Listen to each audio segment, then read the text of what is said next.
तारीख 28/6/25 रोजी आमच्या डीबी पथकातील हवालदारांना गोपनीय माहिती मिळाली होती की पिळे मारबत चौकामध्ये एक इसम नामे लखन धुरिया ह्याच्याजवळ MD ड्रग तो बाळगून आहे त्याची खात्री करण्याकरता पंच आणि स्टाफसह ते तिथे गेले होते।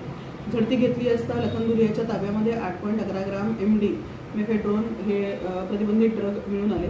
त्याकरता कारवाई करण्यात आलेली आहे। त्या संबंधीचा गुन्हा पोलीस स्टेशनला दाखल करण्यात आलेला आहे आणि त्याच्याकडनं तो ज्या मोबाईल फोनचा वापर करून त्या MDचा अवैध धंदा करत होता तो जप्त करण्यात आलेला आहे। अशा प्रकारे एकूण 81,000चा मुद्देमाल 96,100 रुपयाचा मुद्देमाल जप्त करण्यात आलेला आहे। लखन शैलेश धुरिया हा स्वतः आपण पिवळी मारबत चौक येथे राहतो।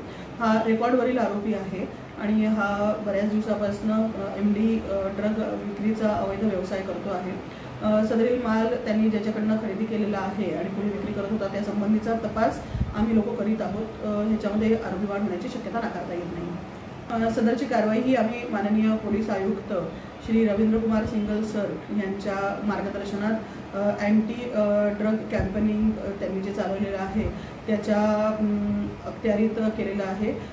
माननीय जॉईंट CP सर, माननीय ॲडिशनल CP दाभाडे सर, माननीय DCP महक स्वामी मॅडम, माननीय ACP अनिता मोरे मॅडम ह्या सर्व वरिष्ठ अधिकाऱ्यांच्या मार्गदर्शनात सदरची कारवाई आमचे पोलीस स्टेशनचे DB पथकाचे PSI श्री रसूल शेख यांच्या पथकाने केलेली आहे। त्यामध्ये ग्रेड PSI ठाकूर यांचे सर, पोलीस हवालदार नजीर शेख, पोलीस हवालदार राम कैलास यादव, पोलीस शिपाई फिरोज खान ह्या सगळ्यांचं पथक होतं ज्यांनी एकत्रित ही कारवाई केलेली आहे।